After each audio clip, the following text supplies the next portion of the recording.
about the struggle and the pain.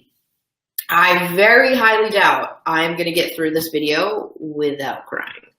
Just saying. I am just saying. No, I don't think your comments are showing up. I can see when I'm looking on Facebook that Dawn said good morning. I can't see it here. All right, I'll see if it pops up in another second. I might close out and come back in because I don't want to not be able to see what you're saying to me. La la la. Yeah, I don't see your comments coming in. Not fun. Would someone else throw a comment up? Crying is beautiful, Jessica said. Oh, now they're coming through. Good morning. Okay, they're starting to come through.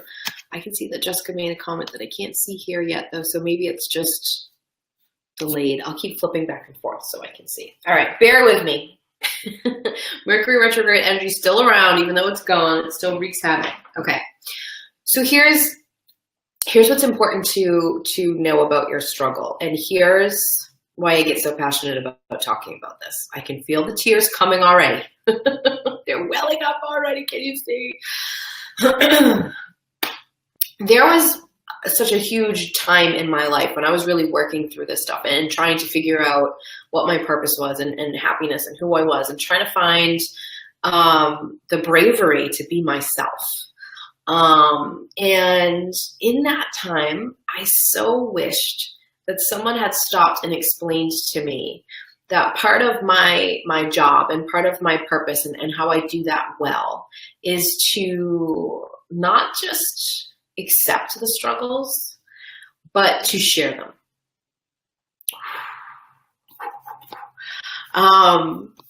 Because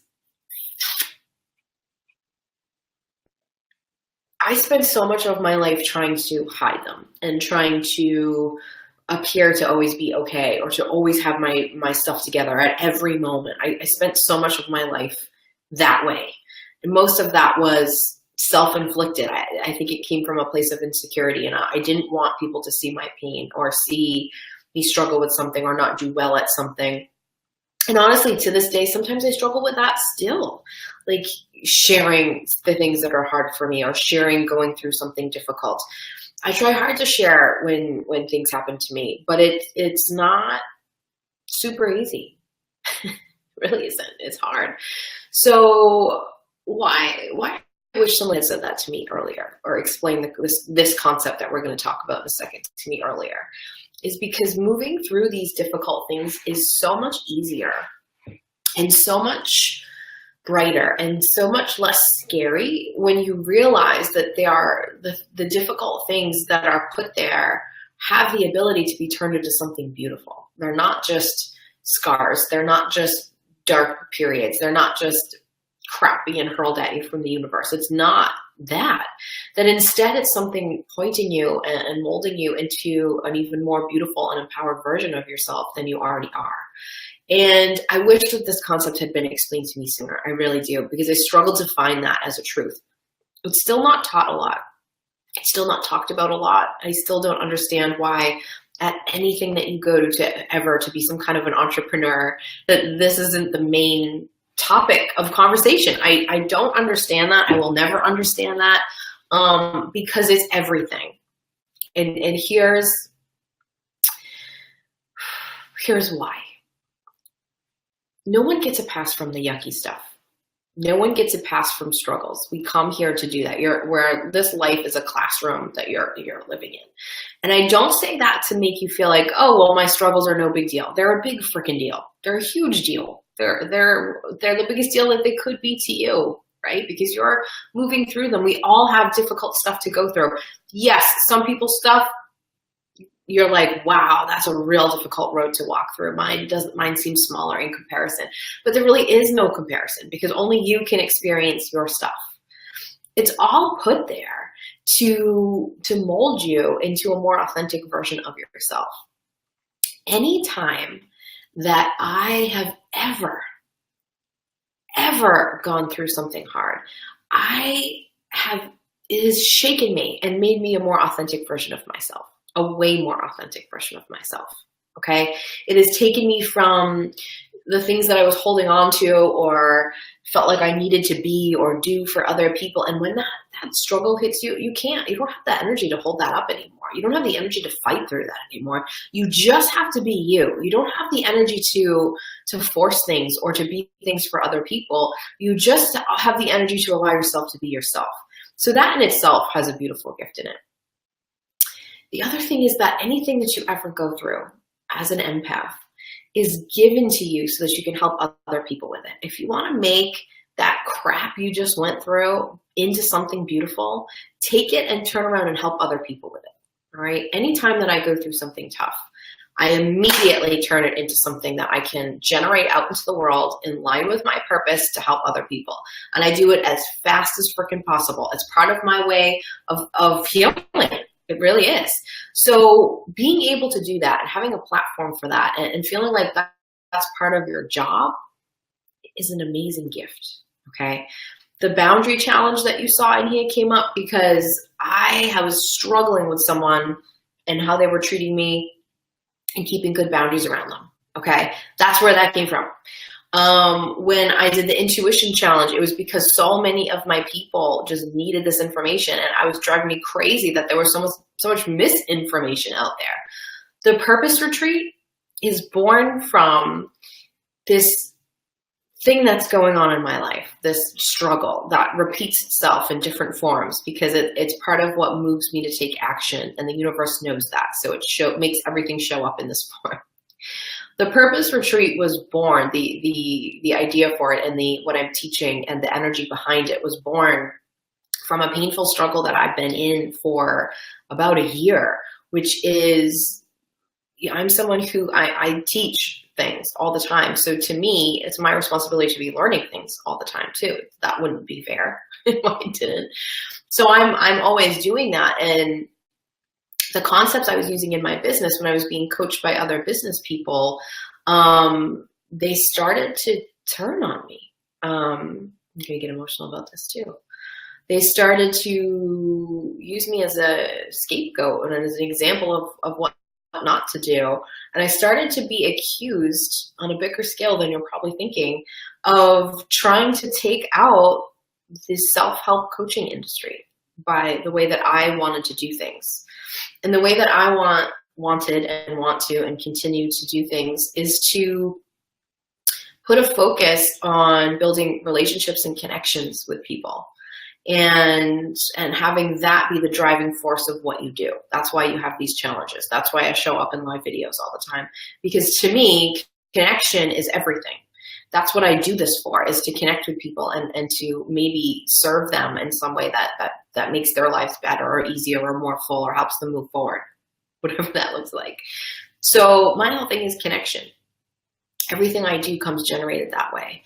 And what the industry teaches is that you have to just be giving to high-end clients. That's what they call them. What they mean is people who are willing to pay you. They like your baseline to be $30,000 to work with them. And they have to, only the people who can, or I shouldn't even say can afford it, because I don't think everyone who does those things can afford it. Only people who are willing to put that kind of money on the line are the people you help. And you just give little crumbs to everyone else. And you use these sales funnel techniques to get everyone into finally buying that big end thing. And the way that I do things is the exact opposite of that.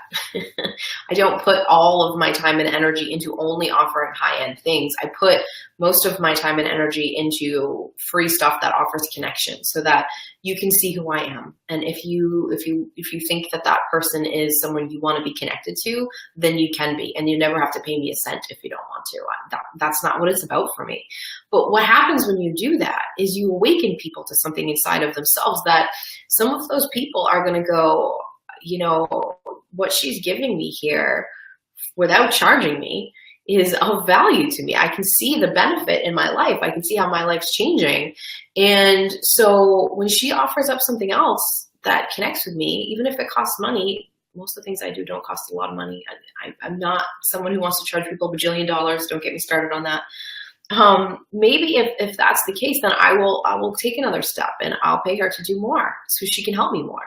I don't look at it as trying to get money from people. I look at it as, here's all the ways I can serve you, and here's what I have to charge to serve you this, because this is what I need you to do. This is what I need from you. This is what I need you to put on the line. This is how I need to know that you're committed and serious if I'm going to give you my time. So I need to know if you're ready. Okay? That focus is what built my business to be what it is.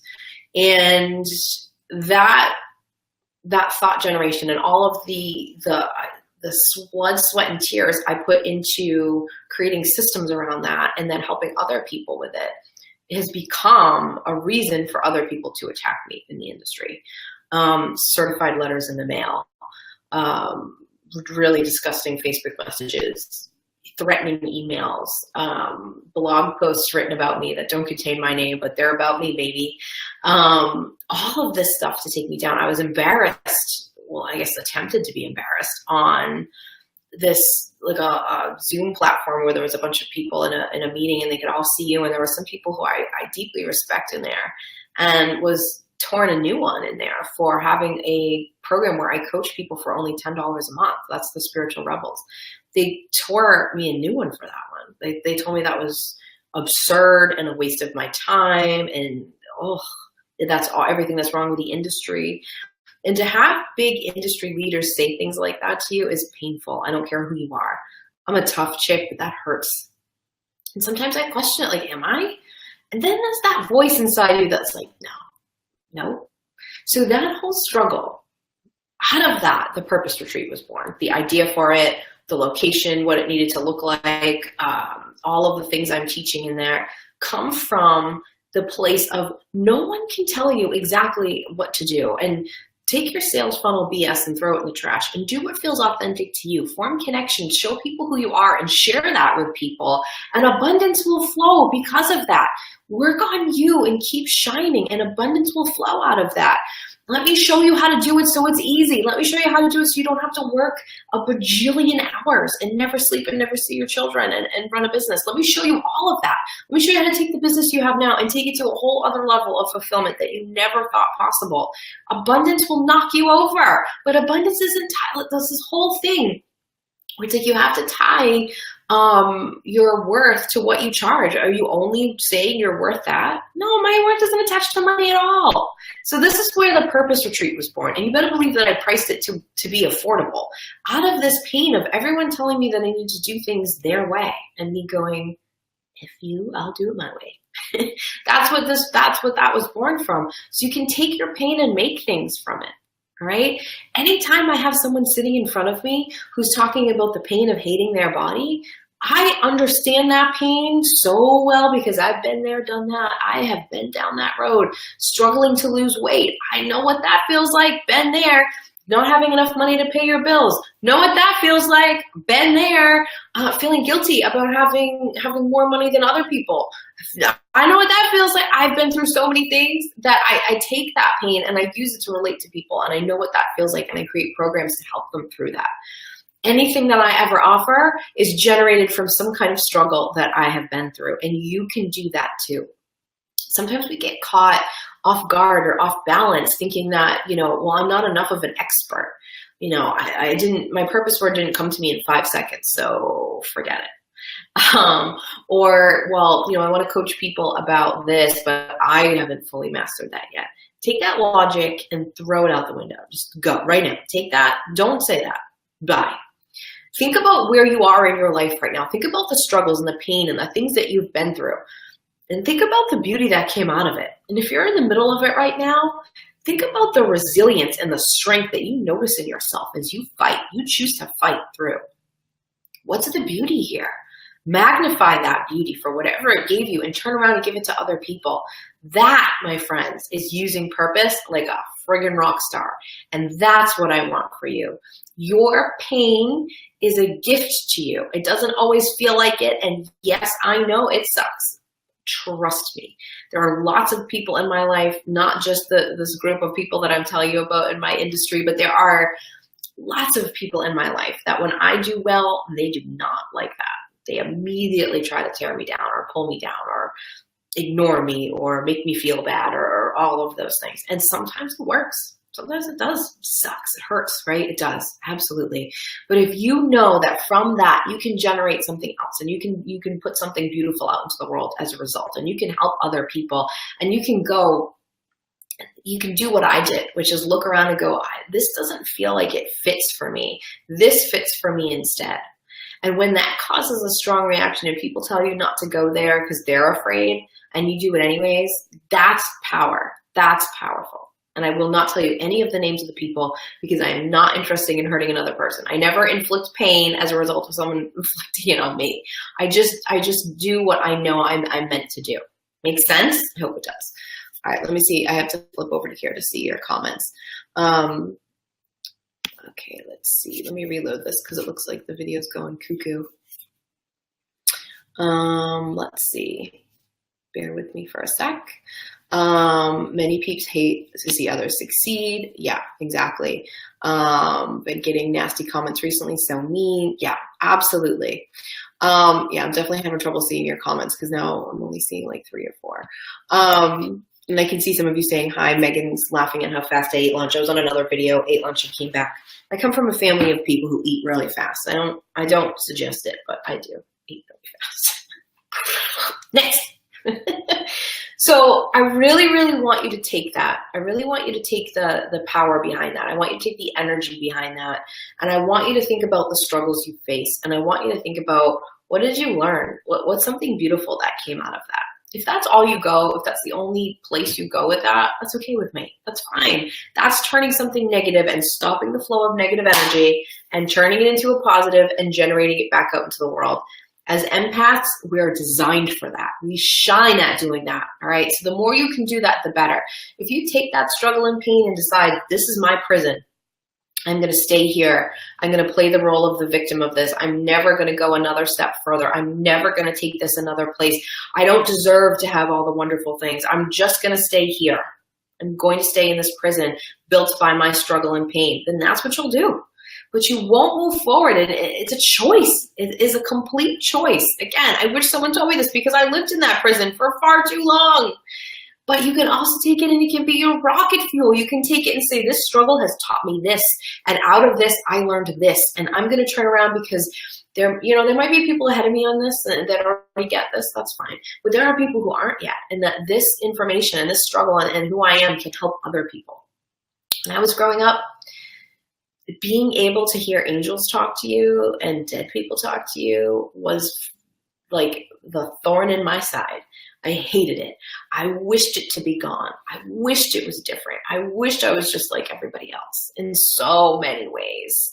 When I thought about starting my own business and like everyone would know that that's who I am, that when you have an issue or where you're stuck, I can hear your angels telling you why and how to get through it, and that I get excited to pass that information on, that I'm designed in a way that I can clearly see when people are operating from ego or intuition. But all of that stuff was stuff I hated about myself, was stuff I kept myself in a prison because it was my prison. And now it's what I do every day. And yes, those people show up and say all the things I was afraid of them saying.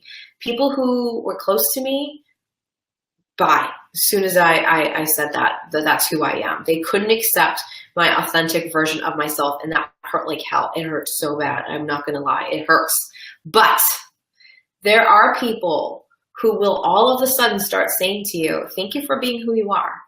Thank you for inspiring me to be who I am. Thank you, thank you, thank you. And you'll cause this. You'll cause this ripple. You'll cause inspiration. You'll cause bravery. And you'll take that negative energy and you'll stop it and you'll mold it into something good and throw it out into the world. That's magic. That's amazing. And you have the ability to do that.